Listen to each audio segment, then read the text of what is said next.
پڑھنے کا اور سوشل ویلفیئر میں کام کرنے کا پچھلے 25 سال سے ایک بڑا ہی شاندار تجربہ ہے۔ تو انشاءاللہ ہم مل کر شکر کی بات کریں گے، شکر کیسا ہوتا ہے، شکر کس کس طریقے سے کیا جا سکتا ہے، زبان سے کیسے ہوتا ہے، اعضاء سے کیسے ہوتا ہے، دل سے کیسے ہوتا ہے۔ تو انشاءاللہ ہم اپنی ڈسکشن شروع کرتے ہیں۔ آپ میں سے اگر کسی کو کوئی سوال ہو شکر کے حوالے سے تو آپ کر سکتے ہیں۔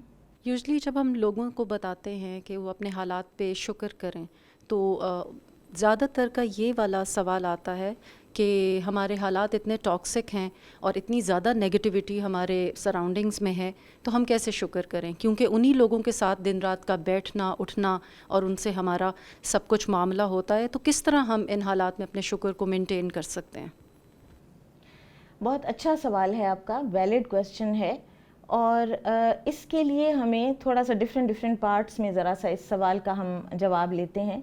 سب سے پہلی بات تو یہ ہے کہ ہمیں زندگی کی فلسفی سمجھنی چاہیے، اور ہمیں قرآن میں اللہ سبحانہ وتعالیٰ نے سورۃ الانشقاق میں یہ بات فرمائی ہے کہ یا ایھا الانسان انک کادح الی ربک کدحا فملاقیہ، اے انسان تو اپنے رب کی طرف چلا جا رہا ہے مشقت کے ساتھ، بس تو اس کو ملنے والا ہے۔ انگلش کی جو ٹرانسلیشنز ہیں نا ان میں ہے you are labouring towards your lord, you are working hard constantly to reach your lord. تو لہٰذا انسان کی زندگی دراصل ہے ہی ایک مشقت بھرا راستہ۔ تو اس میں جو ہم ایک عام طور پر ایک ہمارا بڑا ایک عام سا ایک محاورہ ہے، لیکن بات وہ بالکل درست ہے کہ life is not a bad of roses. تو آپ کے ارد گرد بعض اوقات کوئی ایسی سچویشنز ہوں گی یا ایسے کچھ انسان ہوں گے جن کی کوئی باتیں یا جن کے کوئی ایکشنز یا کوئی سچویشنز جو آپ کو پنچ کرتی ہی رہیں گی۔ یہ دنیا جو ہے یہ ایسے ہی ہے، لیکن اس کے ساتھ ہی اللہ سبحانہ وتعالیٰ نے یہ جو مشکل یا ٹاکسیسٹی یا کوئی بھی جو چیز ہمیں پسند نہیں آ رہی ہوتی، ہمارے نفس پر گراں گزر رہی ہوتی ہے، اس کا ہمیں اللہ تعالیٰ نے ایک اور قاعدہ بھی دیا ہے، اور وہ ہے سورہ الشرح میں کہ ان مع العسر یسرا، بے شک مشکل کے ساتھ آسانی ہے، فإن مع العسر یسرا، پھر مشکل کے ساتھ آسانی ہے۔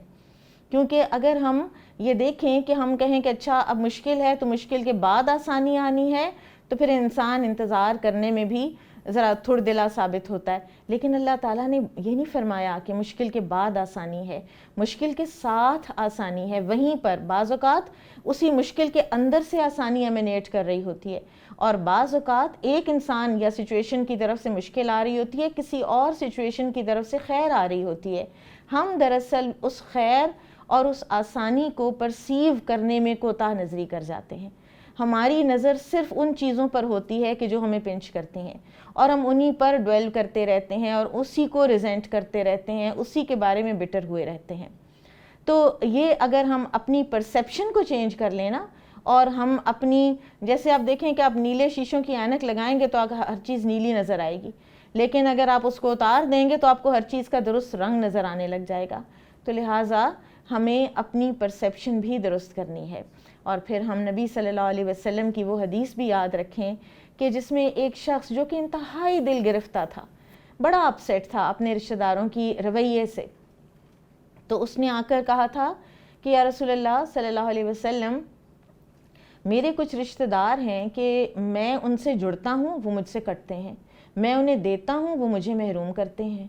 تو آپ صلی اللہ علیہ وسلم نے فرمایا تھا کہ اگر واقعی ایسا ہے جیسا تم کہہ رہے ہو تو تم ان کے منہ میں گرم راکھ ڈال رہے ہو، اور جب تک تم ایسا ہی رویہ رکھو گے تو اللہ تعالیٰ کی طرف سے تمہاری مائیت میں ایک فرشتہ رہے گا جو تمہاری طرف سے ان کو جواب دیتا رہے گا۔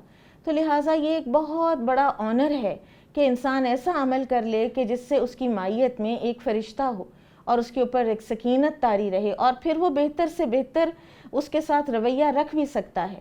اسی طرح سورہ فصلت میں اللہ تعالیٰ فرماتے ہیں کہ تم اگر اپنے کسی برائی کرنے والے کا بدلہ بھلائی سے دو گے تو تم دیکھو گے کہ جو تمہارے جان کا دشمن بنا ہوا تھا وہ تمہارا دلی دوست بن گیا ہے۔ تو لہٰذا ہمیں چاہیے کہ ہم اپنے ارد گرد ہونے والی ٹاکسیسٹی کے اندر ہی سے خوبصورت چیزیں تلاش کریں، وہیں پر سنگریزوں کے اندر ہی ہیرے موتی بھی پڑے ہوتے ہیں انشاءاللہ۔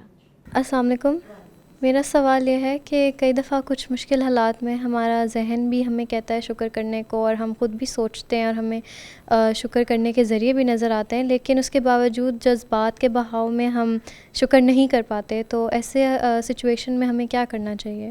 جی بالکل ایسا ہو جاتا ہے واقعی کہ ہمیں پتہ بھی ہوتا ہے کہ ہمارے پاس کتنی نعمتیں موجود بھی ہیں، لیکن بعض اوقات کچھ چیزیں ایسے اپسیٹ کر رہی ہوتی ہیں کہ ہم ان کو بھول جاتے ہیں، وہ پیچھے چلی جاتی ہیں، اور جو ایک چیز اپسیٹ کر رہی ہے بس وہی آگے رہتی ہے اور شکر کو ہنڈر کر دیتی ہے. تو اس کا جواب میں چاہوں گی کہ ہمارے پاس جو کلینکل سائیکالوجسٹ ہیں موجود، ظاہرہ آپ جواب دیجئے. اس کے حوالے سے ہم نے جو شکر کی ڈیفینیشن شروع میں ڈسکس کی، تو ہم دیکھتے ہیں کہ وہ ایک لرنڈ بیہیویئر ہے، اور سائیکالوجی میں کوئی بھی جو بیہیویئر ہو اس کو پختہ کرنے کے لیے مسلسل پریکٹس کی ضرورت ہوتی ہے. مگر شکر جو ہے وہ صرف ایک زبانی کلامی الحمدللہ کہنا نہیں ہے، بلکہ اگر ہمارے دل کے اندر ایک پختہ فیلنگ یا پرسیپشن ہو کہ شکر ہے کیا، تو ہمارے اعضاء بھی اس کی تکمیل کرتے ہیں. تو جیسے جب ہمیں پتہ چلتا ہے کہ کوئی بھی بیہیویئر ہمارے لیے فائدہ مند ہے، تو ہم اس کے فائدے سے موٹیویٹ ہو کر اس کے اوپر پریکٹس کرتے ہیں. بالکل اسی طرح اگر ہم چاہتے ہیں کہ مشکل حالات میں ہم شکر ادا کر سکیں جب کرائسس سچویشن ہوتی ہے، تو ہمیں اپنی روزمرہ زندگی میں شکر کو پریکٹس کرنا پڑے گا. مگر ان سب مراحل سے پہلے ایک چیز سمجھنا ضروری ہے کہ اگر مشکل حالات آئیں اور اس میں آپ کے زبان سے کوئی ایسے ورڈز ادا ہو جائیں جس سے یہ ظاہر ہو رہا ہو کہ آپ تکلیف میں ہیں، تو اس کا بالکل یہ مطلب نہیں ہے کہ آپ ناشکری کریں، بلکہ ہمیں قرآن سے بہت خوبصورت مثال ملتی ہے حضرت یعقوب علیہ السلام کی، کہ جب ان کو خبر ملی کہ ان کے پیارے بیٹے یوسف علیہ السلام جو ہیں وہ کھو گئے ہیں، کوئی یقینی خبر بھی نہیں تھی ان کے پاس ان کے حوالے سے، تو ان کے جو الفاظ ملتے ہیں وہ بظاہر یہ بتا رہے ہیں کہ وہ تکلیف میں ہیں، مگر انہوں نے اس ٹائم پہ کوئی بھی ایسا عمل نہیں کیا جس سے وہ اللہ تعالیٰ کی ناشکری کر رہے ہوں یا نافرمانی کر رہے ہوں. تو بالکل اسی طرح جب ہم جو ہے ہمارے دل میں ایک یقین ہوگا کہ جو بھی معاملات ہمارے ساتھ پیش آتے ہیں اس میں کوئی خیر کا پہلو ضرور ہوتا ہے، چاہے کوئی چیز ہماری چلی جائے یا کوئی ایسے اور منفی حالات ہمارے سامنے آئیں، تو جب ہمارے دل میں یقین پختہ ہوگا تو بالکل شکر گزاری کی کیفیت ہمارے لیے ایک طرح سے سیکنڈ نیچر ہو جائے گی. اس کی ایک اور مثال ہم اس طرح بھی ہمیں ملتی ہے کہ جو سورہ ابراہیم کی آیت نمبر 7 ہے، اس میں اللہ سبحانہ تعالیٰ بتاتے ہیں بنی اسرائیل کو کہ اگر تم شکر ادا کرو گے تو میں تمہیں اور دوں گا. ٹھیک ہے، تو یہاں پہ اگر ہم وہ کمپوننٹ اٹیچ کر لیں کہ یہ ہماری موٹیویشن ہے کہ شکر ادا کرنے میں نعمتیں جو ہیں وہ مزید انکریز ہوتی ہیں. پھر جب مشکل حالات آئیں گے، بالکل جیسے بنی اسرائیل کا جو ہمیں واقعہ ملتا ہے، اس میں ہم دیکھتے ہیں کہ وہ بہت سارے ظلم و ستم کا شکار تھے. تو اسی طرح ہمیں موٹیویشن ملے گی کہ ٹھیک ہے، مشکل حالات میں بھی کچھ پہلو ہیں جو کہ پازیٹیو ہیں، اور وقت کے ساتھ اپنی ڈے ٹو ڈے لائف میں جب ہم اپنے مائنڈ کو ٹرین کریں گے کہ آپ نے دیکھنا ہے کہ اس میں کیا پازیٹیو اسپیکٹ ہے، تو انشاءاللہ جب کوئی ایسی سچویشن کریٹ ہوگی تو آپ انشاءاللہ شکر ادا کر سکیں گے اور آپ نیگیٹو ایموشنز کے بہاؤ میں نہیں چلے جائیں گے انشاءاللہ. بارک اللہ فیکم. واقعی بہت فائدہ مند جواب تھا کہ ہیومن مائنڈ میں ٹرین ہونے کی اور لرن کرنے کی پازیٹیو ایموشنز کو بڑی گنجائش ہے، اور اس کو لرنڈ بیہیویئر بھی کہا جاتا ہے. تو آگے بات کو مزید ذرا بڑھاتے ہیں اور یہ دیکھتے ہیں کہ اسٹوڈنٹس کے لیول پر، چھوٹے بچوں کے لیول پر شکر کیسے انکارپوریٹ کیا جا سکتا ہے اور اس میں والدین کیا کردار ادا کر سکتے ہیں. میں چاہوں گی کہ آسمہ آپ اس میں کوئی اگر اپنی انپٹ دینا چاہیں. جی، یہ بہت اہم اور بہت اچھا سوال ہے. میرا کافی عرصے سے تعلق بچوں کے ساتھ رہا ہے، اور جیسے جیسے ہماری اقدار بدل رہی ہیں معاشرے کی، تو اس کے ساتھ ساتھ بچوں کے رویوں میں بھی بہت تبدیلی ہم دیکھ رہے ہیں. ان سارے چینجز کے درمیان کچھ بچے ایسے ہیں جو بہت پازیٹیو ہیں، بہت کامیاب ہیں، اپنی زندگی میں وہ فعال رول ادا کر رہے ہیں جو ان کو کرنا چاہیے اپنی ایج کے حساب سے. تو میرا ایک طریقہ یہ ہے کہ اکثر جب والدین میرے پاس آتے ہیں تو میں ان سے پوچھتی ہوں کہ آپ ایسا کیا کرتے ہیں کہ جس کی وجہ سے آپ کا بچہ اتنا پازیٹیو اور اتنا سکسیزفل ہے اپنی زندگی میں. تو اگر میں سمرائز کروں کہ مجھے جو جوابات ان والدین سے ملتے ہیں تو میں بڑی آسانی سے اور بڑے وثوق کے ساتھ یہ کہہ سکتی ہوں کہ ایک لفظ جو بائی اینڈ لارج سامنے آتا ہے وہ ہے شکر کا طریقہ, اور وہ ان والدین کی زندگی کا حصہ ہے, وہ ان کا لائف سٹائل ہے. اس کی چھوٹی سی مثال یہ ہو سکتی ہے کہ جیسے کچھ والدین میرے پاس آتے ہیں تو وہ اپنے والدین کی بات کرتے ہیں, وہ کہتے ہیں ہمارے گھر میں دادا دادی ہیں جن کے ہم بہت مشکور ہیں, اور چونکہ ہم ان کا خیال رکھتے ہیں تو بچے بھی ان کا بہت خیال رکھتے ہیں, اور اس کے جواب میں ان کو جو دعائیں ملتی ہیں تو ہمیں ایسے لگتا ہے کہ بچوں کی ساری کامیابیاں اس کی وجہ سے ہیں. لیکن what they fail to understand is کہ اللہ تعالیٰ کا جو قانون ہے لَإِن شَكَرْتُمْ سے متعلق لَأَزِيدَنَّكُمْ, وہ جو اللہ تعالیٰ کا جو مزید بڑھانا ہے نعمت کا, وہ صرف اتنا محدود نہیں ہے بلکہ اس کا دائرہ عمل بہت بڑا ہے.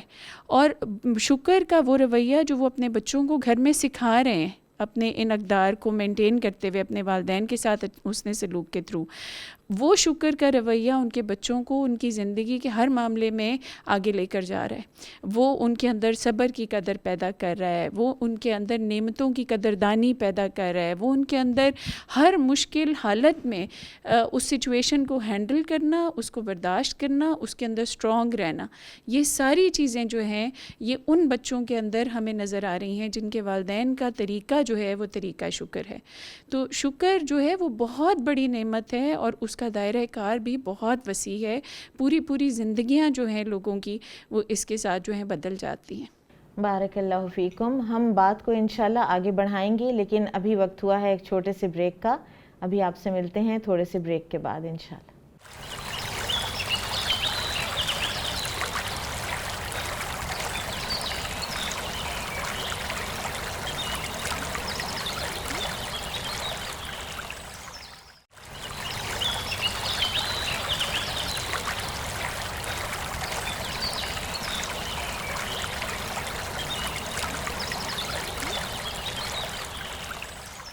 السلام علیکم ورحمۃ اللہ. بریک کے بعد ہم ایک بار پھر آپ کی خدمت میں حاضر ہیں.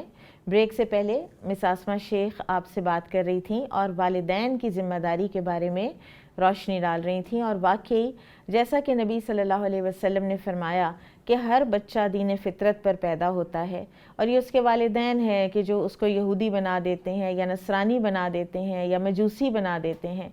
تو ہمیں یہ پتہ چلا کہ والدین کی تربیت صرف مذہب تک ہی نہیں ہے, والدین کی تربیت بچوں کے اندر ہر طرح کے جذبات اور پازیٹیو ایموشنز اور پازیٹیوٹی پیدا کرنے کی بھی ضمانت ہے.